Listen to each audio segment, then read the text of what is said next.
It was a whole movie of Bro. the Tren de Aragua gang, I guess.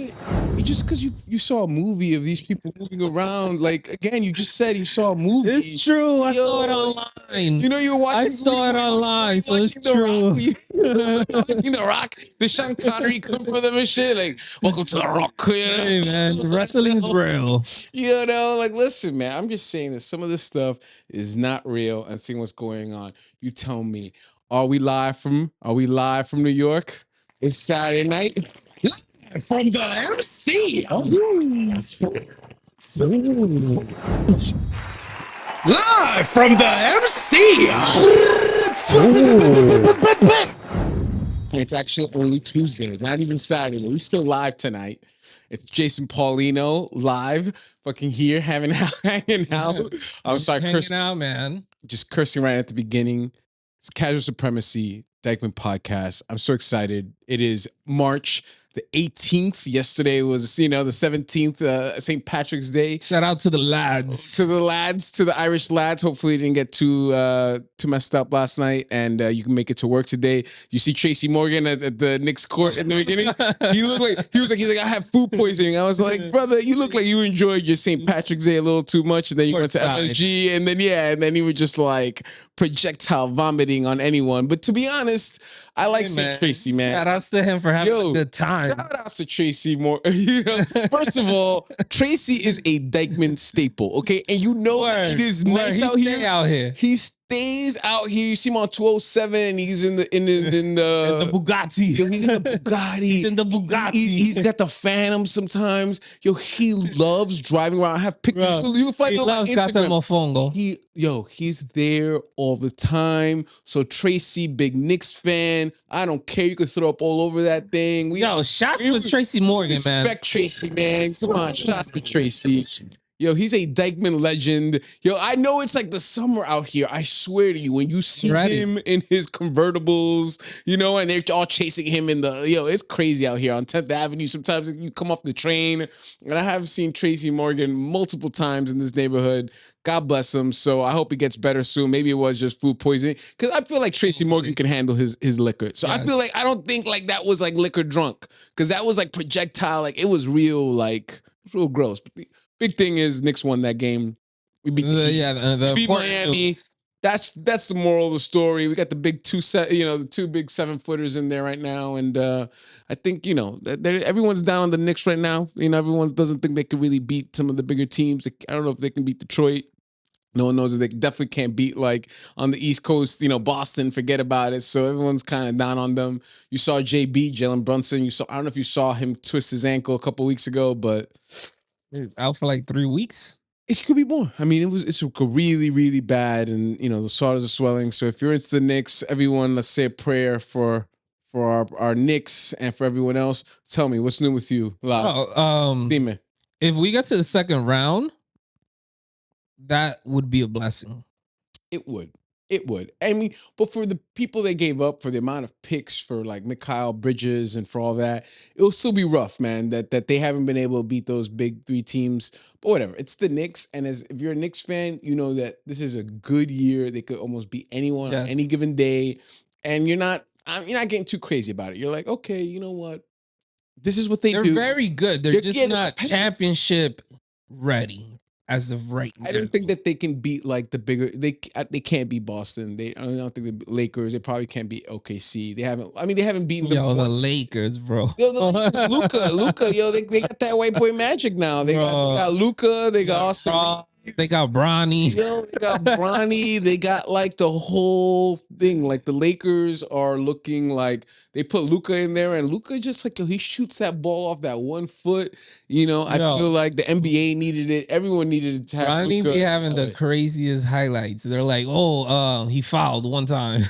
I mean, Bronny belongs in the G League, but we decided that he's hanging out with us. It's crazy, okay? Listen, I'll take the Knicks. Listen, how about the Giants? The Giants are about to sign like Aaron Rodgers. If we're talking New York sports right now, okay? Listen, everyone else is. Hey, we want to say Aaron. Listen, we have Aaron Rodgers, Joe Flacco, or Russell Wilson are our top 3 picks to QB for the New York Football Giants. Oh, call JP. Yo, my man. You'll go QB for the Giants. I'll throw for the Giants. You're QB for the Giants. Come on, man. It's rough out here. It's rough out here. Actually, shout out to the Jets, because the Jets, at least, they picked up Justin Fields.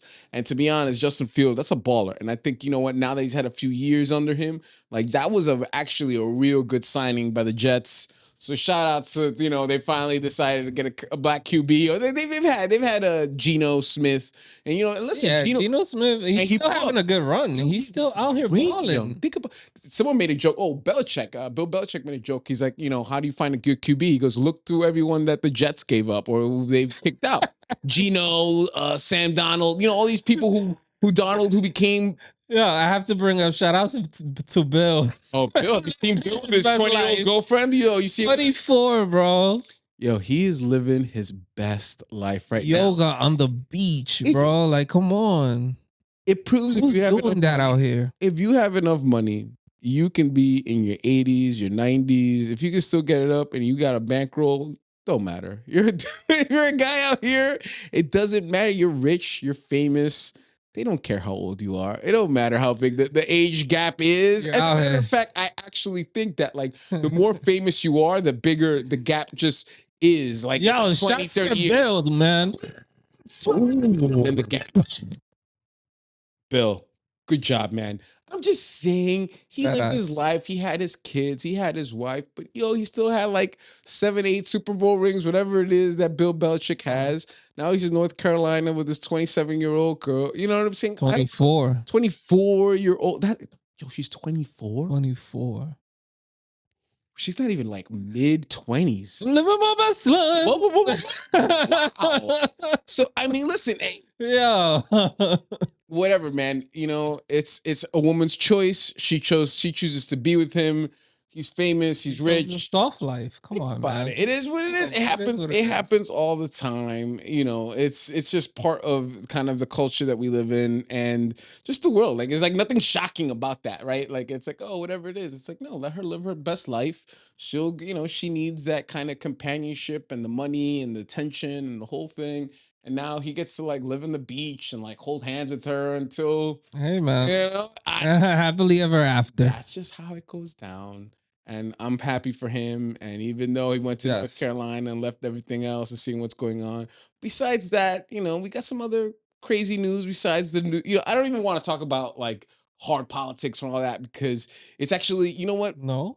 I do want to talk about hard politics. I'm going to talk about, you know, what's going on. There's a lot of, it's so much to unpack. And we always talk about this now. You know, we haven't filmed for a few weeks. And so actually, I want to tell you a really fun story. All right. So this past weekend, I got to do something that I have never, I mean, one of the greatest experiences of my life. What did you do, Jay? Othello is on Broadway, and Denzel Washington. Sorry, can you repeat that? Yo, Othello is it's a 15-week run. And I got to go on Saturday.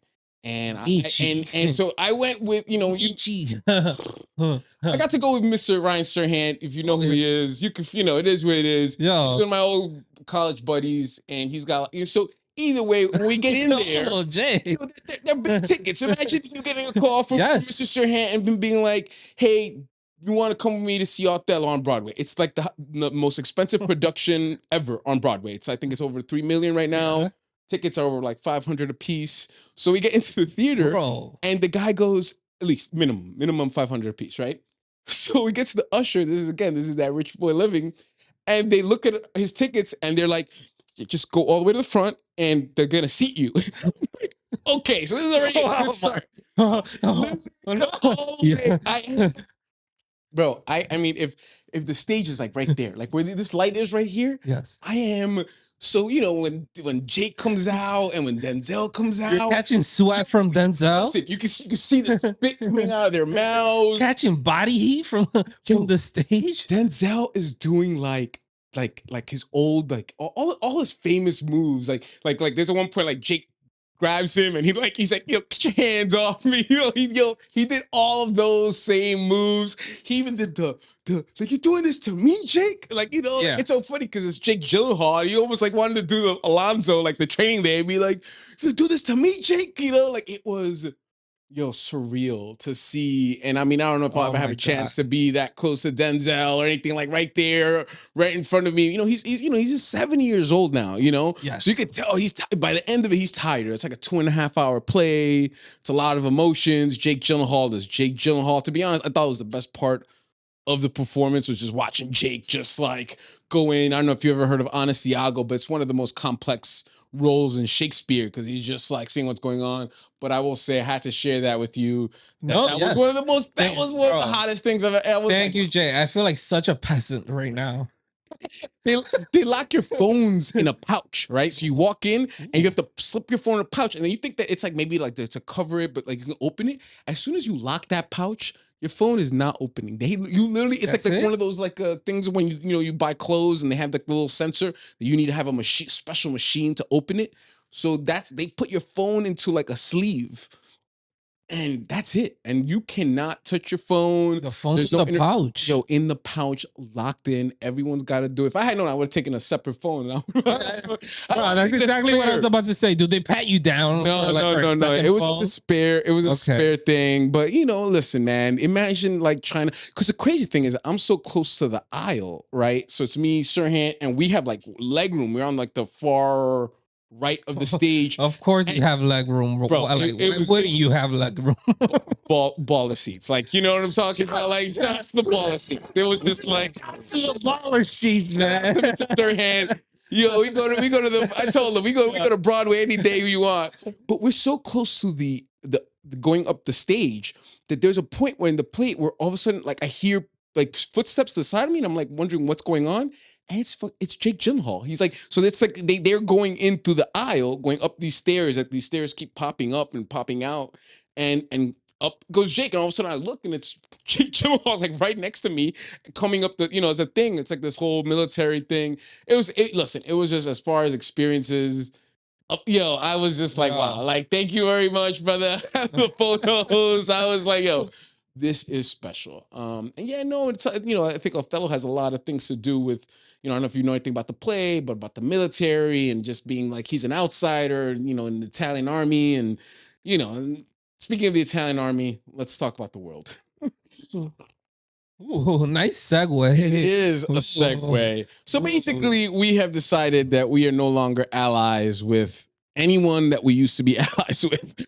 We're done with Canada, we're done with Mexico, we're done with Europe, we're done with everyone. Pretty much free Russia. We're back in Russia. We're playing, like I don't know what to tell anyone right now, but if you're looking at the kind of this global stage right now, yesterday we're talking about Israel. They resumed their bombing of Gaza. They killed over 400 people. It had been almost, I think, a couple of months since that had happened. There's been really not saying no reaction. It's just like people are becoming numb to these things. It's like, it's crazy. You wake up and it's like, I was reading some of these stories and I'm like, wow, this is something, like it just hasn't come out in a while. Trump gave him the thumbs up. He's like, you know what? They won't negotiate with you. They won't release the hostages. So let's keep bombing where the hostages are to see if that gets them out. I mean, listen, if it's one of those topics that is always a slippery slope. It's a hard thing to but there's a lot of stuff going on, man. With students, you've seen what's happening in Colombia. Colombia's pulling people's uh students who've graduated, they're pulling their degrees because they want to. I don't know if you heard, it's Columbia University right here, Harlem, New York City. Trump pulled $400 million of their federal funding, even though it's crazy is that Columbia owns like most of New York. Like it's like the two most private owners of like Manhattan are like NYU and like Columbia. So that they even get $400 million in subsidies is crazy. But basically, to separate themselves from these people, there was that one student who had a green card, who I forgot what his name was, and basically they just wrapped him up. They took him and they arrested him and they brought him to Louisiana. And then the judge and everyone started protesting, and they were like, "Yo, this is a green card. He was a kid officially who's supposed to be, but he was leading protests." pro-Palestinian protests, which is now being basically called terrorism, and you're anti-Semitic. It's just this whole thing where everyone's like, listen, man, we're not mad at the religion, we're not mad at the people, we're mad at the people bombing, the government, the IDF, the IOF, whatever you want to call them, people who are bombing indiscriminately. They're like, oh well, it's like, did you watch? I don't know. Did you see Bill Burr? Do you watch comedy specials? Do you have Hulu? Every now and then. So Bill Burr has a new special called Drop Dead Age, which because he's 56, he says that men at a certain age, there's those years where if you just drop dead, no one would even notice.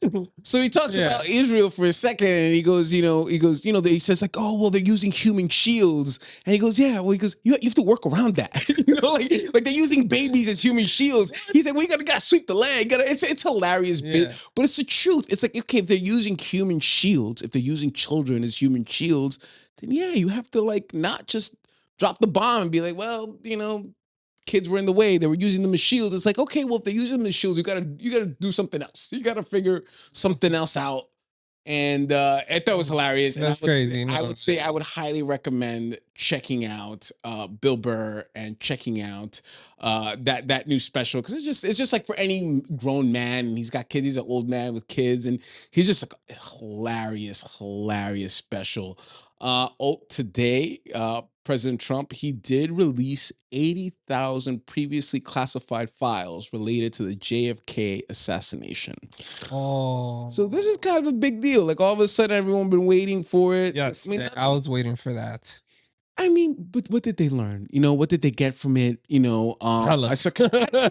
don't think nothing. That's my whole point. Is sometimes I feel like they throw things. It's like the whole thing with the Epstein files, right? For a long time, it was like Epstein. First thing I'm gonna do when I get into power is tell everyone, give everyone the Epstein files. They even did a whole show where they had the politicians, Republican politicians, with the binders, being like, "Look, we got the Epstein files. We got the Epstein files." And guess what? The next day, silence.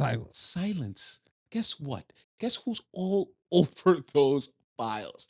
DJT. He was like besties with Epstein for like 15 years. There's photos still coming out. This is what it is. I mean, I'm just saying, what it is. You wanted this information, and then as soon as you saw it, you were like, never mind. Never mind. I actually wish I hadn't seen that, but I'm just saying that but didn't they release the information but didn't disclose the names? I mean, but that's the whole, but that's what Trump ran on, disclosing the Epstein names. So imagine them actually giving out this information and then silence. Audible. Everyone was just like, no, we don't want this smoke. No. And we're walking away from this. That's not gonna work for us. This is a problem. And so it's just better to bow, to adieu. Yes. And take a bow. Focus on something else. Keep it moving. Just keep it moving. But honestly, I think Trump's doing pretty well. I mean, in the eyes, why though? Because his bulletproof jacket is called Elon Musk. Okay, this time around, I will give him this. I will give Donald his new bestie, and the dude who spent $200 million to help him get elected, but who's probably going to lose a lot of money this year. Really? Elon's in a lot of trouble. Officially today, Tesla is no longer his most valuable asset. And that's official news as of today. They are shellacking that stock. It is now, like, the people who short selling it, meaning people who bet against Tesla, have made $16 billion already this year. It's like March. Okay, so if you can imagine, if you were picking that Tesla was going to go down, you're doing great, which they've tried before, but now it encourages me. I think I was just reading up on Doge, and he has so far fired 77,000 federal employees. And if you can imagine, Jesus, people are not down with this. So a judge is just, because here's what's going to keep happening, right? Trump is going to keep sending out executive orders, whatever it is. The problem is that he doesn't know how to write laws, right?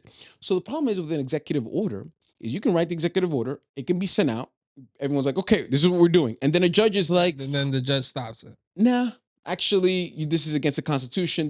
But my point is, if he really wanted to do these things, instead of making an executive order, you write the bill, you write the law, you let Congress, You know what I'm saying? You do it the right way, but he doesn't believe in any of that stuff. So he just keeps. So this is what's going to happen for the next 4 years. Is he going to keep writing these crazy, executive orders, and then some judge is going to be like, boop, and it's so crazy because today one of the Supreme Court judges, Judge Roberts, who's like one of the main dudes and real conservative judge, because Trump went on a rant against another judge who stopped him from sending people to Venezuela. There's so many things going on with him.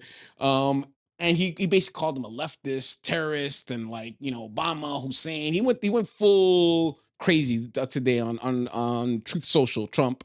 And the Supreme Court, like the top justice was like, the Chief Justice Roberts was like, yeah, nah, that's not how you do this. Like, you can't just talk about impeaching a judge because you didn't like his ruling. There's appeal courts. It's like a whole process that they've over hundreds of years. And that's kind of the push and pull that's happening in this country right now, because there's all these laws and all these precedents, and Trump doesn't care about any of that stuff. And it's, fine.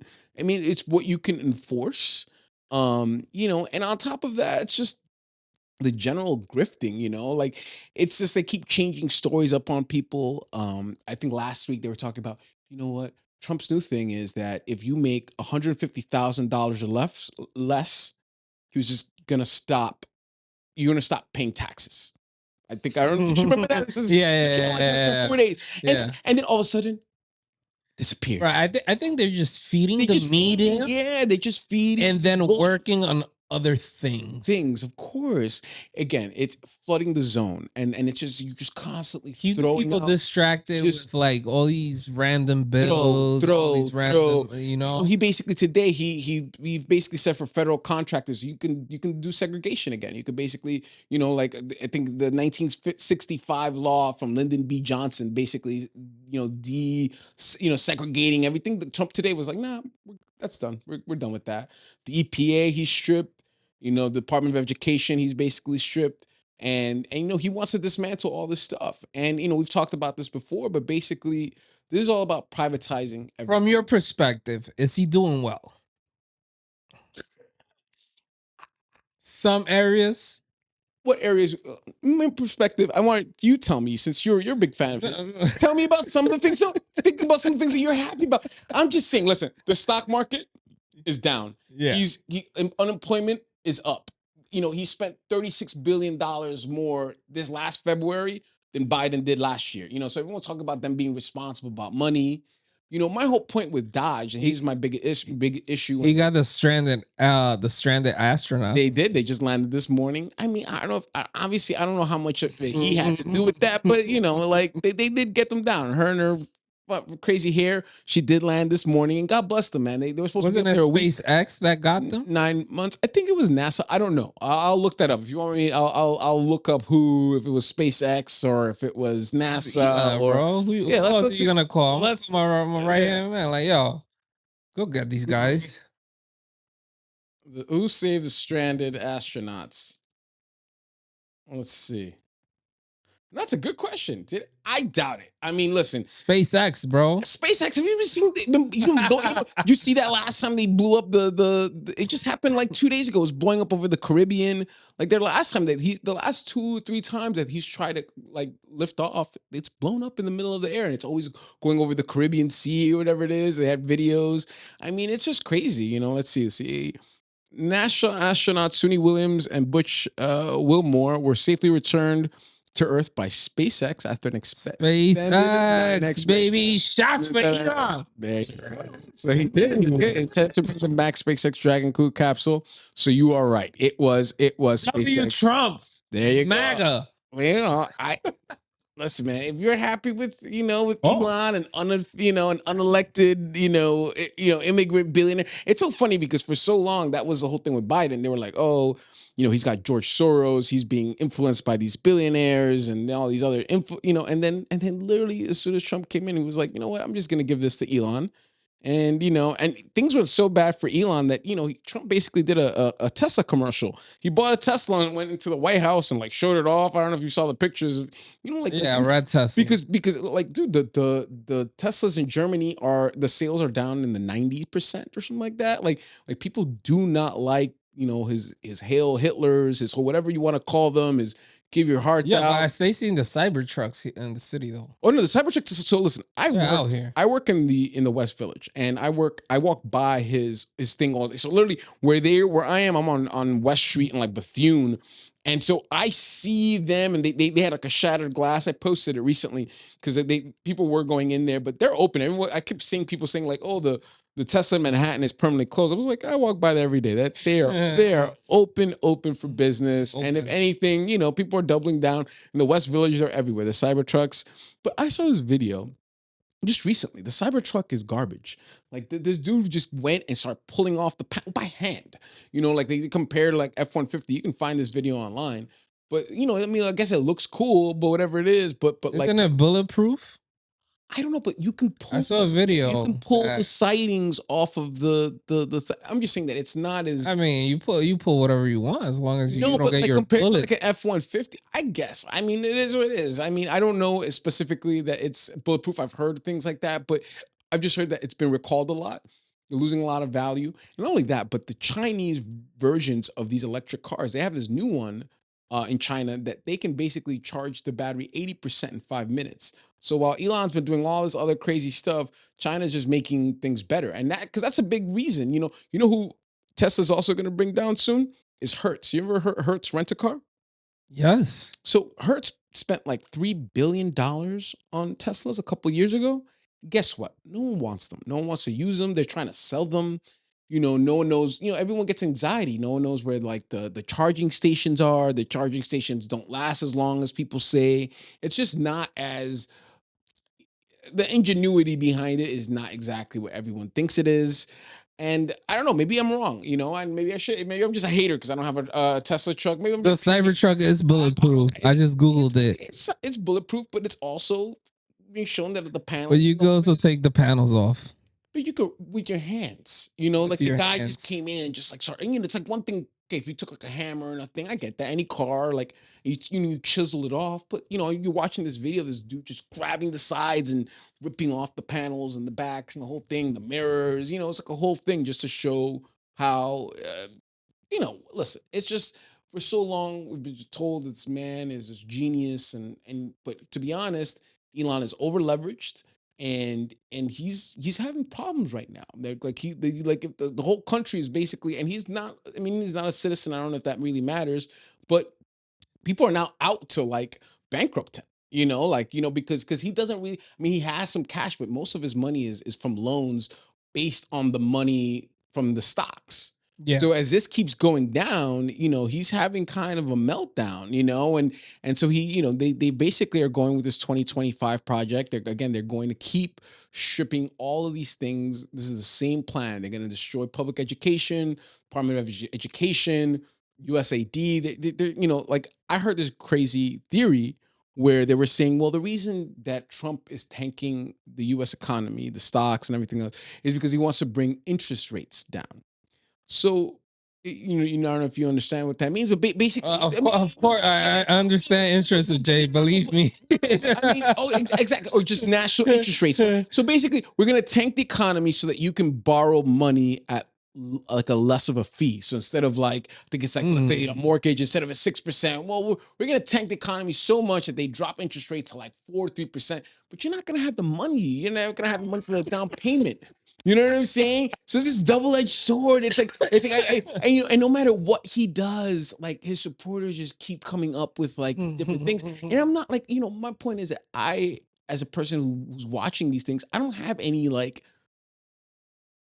I'm looking at both these sides, and I wish that Trump was doing good things. I wish that the stock market was up. I wish that we weren't firing all these people. And more than anything is because the federal employees in this country make up like 1% of our budget. It's a very low number. Like what we pay these employees who've been basically used to be having a government job was like something that was secure. So a lot of people are doing it. But now it's like, it just you've no idea where you stand, and they're just sending mass emails, and then you have all these judges bringing them back. The USAID a judge just ordered like 25,000 people. You just basically gave those people a free month with money back. It's like you're dismantling the government, and now you have like basically the judiciary being like, nah, you can't just do that. These are part of in the Constitution. USAD. You're literally violating the Constitution. You're not doing this the correct way. You're doing this that's the word they use. You're accelerating this. Not that you can't do it, but the way you're doing it is like, dude, what are you doing? Like, what are you doing? Like, the way you're doing it is like, what are you doing? You're killing off traffic control, traffic controllers, all these different people that we really, really need, and so it's scaring people, because it's just like, okay, why are we getting rid of these necessary individuals in our government that have to be here? And it's just keeps happening. And I don't think it's going to go well for Elon long term. Now the big thing I've been hearing is AOC. Now they're talking about, everyone's upset with Chuck Schumer. I don't know if, again, another political thing. He wants to, basically allow the president to basically get a new budget, which is basically increasing the debt limit, billions of dollars. Who is this person? This Chuck Schumer? Yeah. He is the senator of New York for a long time. Chuck Schumer has been our senator, I want to say since maybe the 90s. Since when? Chuck Schumer is like the head Democrat in the Senate. He's from New York. Yeah. But he's been in politics for about 50 years. And basically one of those guys. He's one of those guys. One of those guys. Make a lot of money. They're being paid off. For us, our whole, since Citizens United, I don't know if you've heard of Citizens United, that's 2010, basically gave the floodgate where all these corporations were considered people. And basically now we have these corporations that are donating money to politicians, and that's why we have lobbyists. That's why we can't get through anything. That's why we can't get healthcare in this country. Why? Because all the lobbyists from the healthcare industry are like, no, and they pay these people off, and there's just all these different ways, and we're dismantling all these checks and balances. But understand is that, like, they're not helping average Americans with these deregulations and the EPA. They got rid of almost every single thing. Like they're suing Habitat for Humanity for billions of dollars. What? Like they want their money back. They're like, oh, what do you Habitat? It's too late, man. It's crazy. Even Meals on Wheels, which is like worth like $3-4 million a year. So it's really not that much money to give some basically old people food. And this is always my argument is like, well, if we don't take care of people, unless you're gonna like eliminate them, unless you're gonna get rid of them, like unless you're gonna do another COVID. But not even, COVID, even worse than COVID. I'm just saying, like, what are you gonna do with these people only in this country, where housing is not a right? You have all these people. The only thing that's going up right now in America is the rent and homelessness. It's like a real issue right now where you have all these people that it's just in New York City, February, the highest month. I think the average rent in Manhattan is $5,300 a month. It's crazy. And it's like no one's paycheck is keeping up with the rent that they're paying, and it's not stopping anytime soon, bro. It's real out here. It's not stopping anytime soon, especially with all these new buildings going. All these new, and again, and you have all these new like luxury buildings. But what we need is something that and look at, we in Inwood, we have like 10,000 new apartments that are coming to this neighborhood. We have plenty going on, but we still see it. Spit. We talk about Jonathan Majors. Yeah. I saw you post that clip about Jonathan Majors. It's so funny because we posted that weeks ago, or we filmed that weeks ago. And then today, Rolling Stone posted the video of him basically saying, yeah, I choked her out. Fucking Rolling Stone, man. They saved that Rolling Stone. Pocket. Jesus Christ. He has a new movie coming out. And so Jonathan, they had that recording this entire time. You want to talk about how like malicious that is. They waited. Yeah, that's how the Rolling Stone gets down. And they were like, oh, we actually have a video of you admitting that you choked her out. And now it's like, wow. Oh. So it's like, you know what? Come on. I know. I'm still going to watch the Jam movies. I don't know what to tell you, man. It is what it is. I don't know. She dropped the charges. I don't know what to tell you, but he was still convicted. I don't know. Like, I look in this world and our president of the United States is like a convicted felon. Like, just saying that we give certain people second chances, or we overlook them, but like a guy like Jonathan Majors, for many reasons, they want to just shut him down immediately. And it's funny, like my guy from Captain America, he was saying, I saw a little clip that he was saying that opportunities are given, not earned. Not earned. Listen, Mackie, that's a guy that you brought that up. But Mackie, people have been giving him a lot of hate because he basically said that the American male has been basically, just gotten rid of in the last 20 years, and how he raises his sons to be men, and how basically they've made, people are not enjoying this Mackie thing. And I actually started watching it because it was like the backlash from it. Because I love Anthony Mackie. I mean, he's one of those OGs who's been around, the Hurt Locker. Like, he was that side dude for so many of these guys that like became, like Academy Award winners, and Anthony Mackie was almost always like the side dude, black dude. And the thing is, so yeah, everyone has been on him about, what he's been saying and what he said in the interviews. And he just talked about how basically there's no, I saw his last clip with him, because they really they're not allowing people to become like superstar actors anymore. They don't want Denzels anymore. It's like these actors, basically the way he talks about is after about 5 years, you don't see them again. They get some new guys, they can pay them from the beginning, and they rebuild them, and they start from scratch, and he talked about how when he started in the business, like Mos Def and Mekhi Phifer and all these people, and he goes, yo, they're all gone. And then it was like me, and then I'm still here. But it's like, and he talked about it. He goes, and then Michael B. Jordan and Damus, but all those dudes, but where are they? They're like, you don't really see them. Even Michael B. Jordan, it's like, he has Sinners coming out, but like, it's really hard out here, especially for all these actors in general, man. I know a lot of people. But I believe that it's worth mentioning that statement applies more to, I believe, like actors in certain movie roles, because out here outside of the world, I believe that people that hustle the hardest do get the benefits. Listen, I think he had a very specific point, but I think for him, he was just like, and listen, it's hard for me to argue with his point because he's actually been in that business for 25 years. So for us, it's like we're saying it from this outside perspective. But think about it, like I'm thinking it from the outside looking in. I mean, sorry, from the inside looking out. He's probably talking about like, he has to be talking about just movie roles, because the production has the final say on who's actually going to be the main character. As opposed to like things in life where if you're not relying on somebody to choose you, then what does it matter?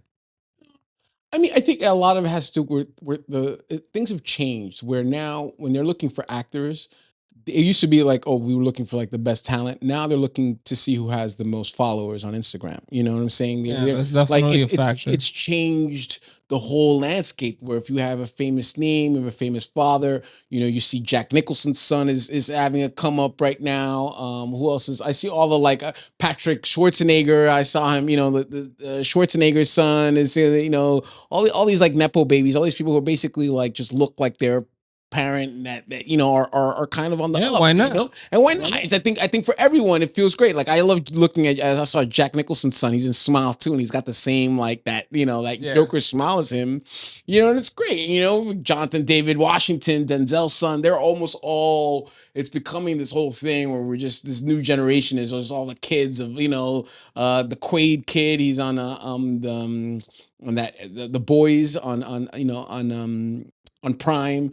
He's Meg Ryan and Dennis Quaid's kid, like just all these, like Zoe Kravitz are all, so God bless him. I don't know. And then for a guy like Anthony Mackie, who doesn't have any of those connections or isn't the son of some famous person, like he's like, listen, it's so funny. They were just showing it because, they were talking about, another famous thing we mentioned Mackie was, he was in 8 Mile with Eminem. And he talked about like when he had to battle Eminem, Eminem was like, I don't even understand this beef. So he like had a conversation with him about like his life. Like actually Anthony Mackie had like lunch with Eminem because Eminem wanted to think of things. And so if you watch the rap battle and he's like, and Clarence has really nice parents, that's Mackie there. Yeah. That's how long he's been around. He was like a kid in that. That was like 20 years ago, B Rabbit, but in the rap battle. And he goes, that you see his face. He's like, because Eminem insider. Yeah. Insider that you got here, Jay. Yo, shots. I love all the gossip. I love all the craziness. I love the messiness. of Hollywood, man. I'm still trying to get out there. I'm still trying to write. I'm still trying to get in there. I don't care. We're going to keep doing it. You're going to keep doing it live. I love being here. Casual Supremacy, the Dyckman podcast. We are here. We're going to be back soon. We're going to keep talking about everything that needs to be talked about. And that's what this is about. Appreciate you, my brother. Appreciate everyone. Have a good night. Live from the MC. Oh.